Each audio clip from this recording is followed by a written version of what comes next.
Now you're asking me about medical education, and this is something that I'm highly involved. I'm the head of the pedagogic council of my faculty. So all this problem ended up in my hands because I was forced to move from a classical tutorial type of teaching. And in 24 hours, we were obliged to implement a full curriculum being done in the web. And we were able to do it with a huge effort from the students and from the professors. But again, this was an amazing learning point. The first learning point is to realize that medical students are at risk. And this is interesting because, again, the type of decisions that we need to make in a medical school, it's different from the type of decisions that we should make in an engineer, university school. Our students, travel inside the wards. They move from a pneumology ward to an internal medicine to an orthopedics. So they can be infected and they can be also the agents of a contagious effect. So they are at risk and they are also agents that can also affect others. So this was the first discovery we knew, but we live in a safe world. So probably we forget a little bit that element. So in Portugal and in Lisbon, we were the first ones to give the signal even to the general authorities of the country that we were at risk. There was a need to take measures very early, and that's what we have done. And the rest of the country followed a little bit what we have done, meaning the University of Lisbon and others. Now, again, what have we learned? First, we have learned that it's possible to teach medicine again based on video conferences. And also that in some areas we can even improve the quality of what we are doing because we can increase the number of attendees. The faculty pays more attention in preparing because it will be recorded. So there are several elements that can justify that additional element of quality. The problem is the patients and the learning of the semiology of the bad learning. That we are struggling because, of course, we moved to a web conference model that works for 2 or 3 months, but we cannot train physicians for 6 years just, seeing videos of patients. Again, it does not work. So we start planning the next year, and this is really challenging. What I suppose that will happen is everything that is not mandatory to have to be in a word, we will probably move to a web-based type of teaching. And then we need to rethink and be imaginative in understanding how can we, teach physicians to deal with patients, communication, semiology, the touching element from a distance point.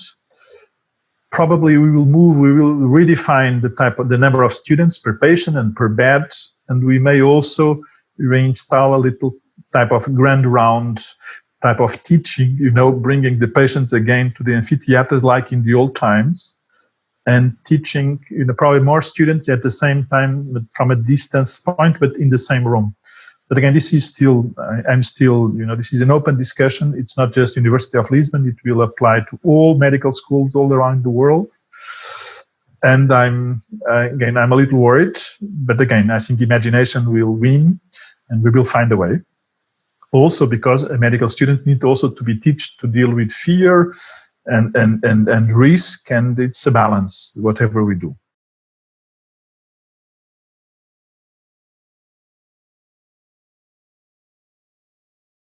The Congress didn't end yet. We will have still tomorrow. But the initial numbers are amazing.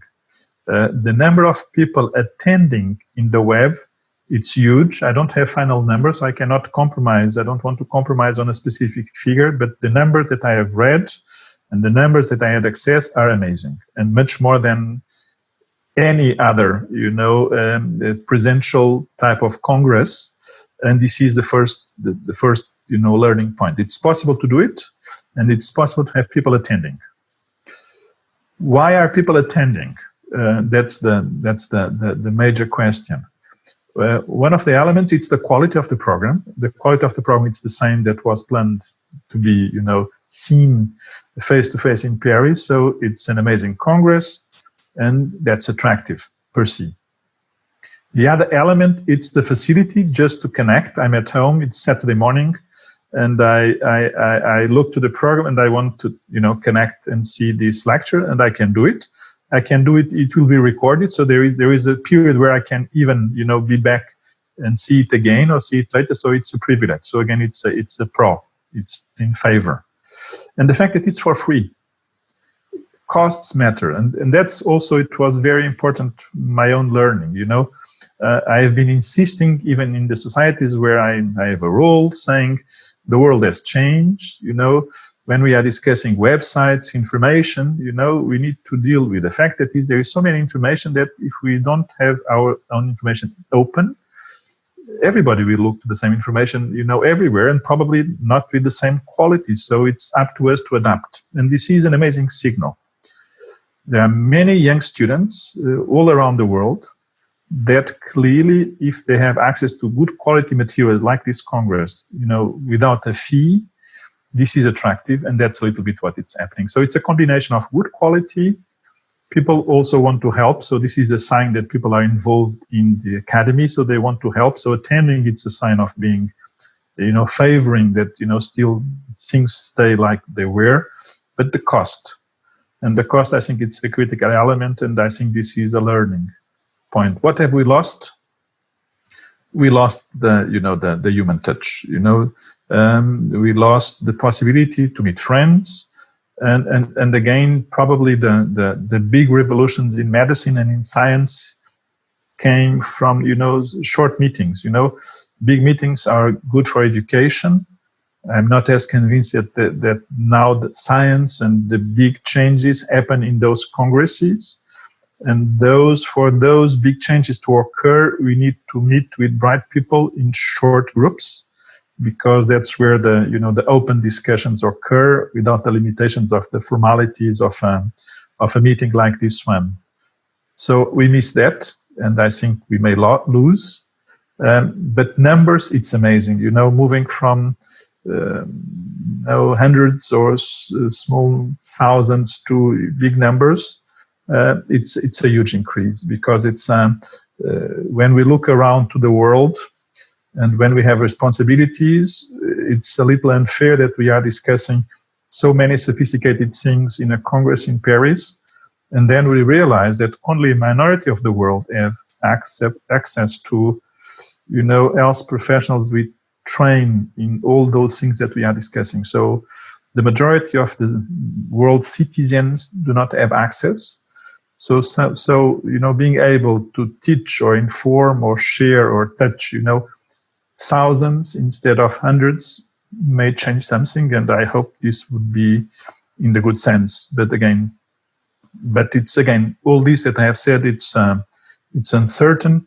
It's wishful thinking, and so the future will be a combination. I think we will not be back to where we were.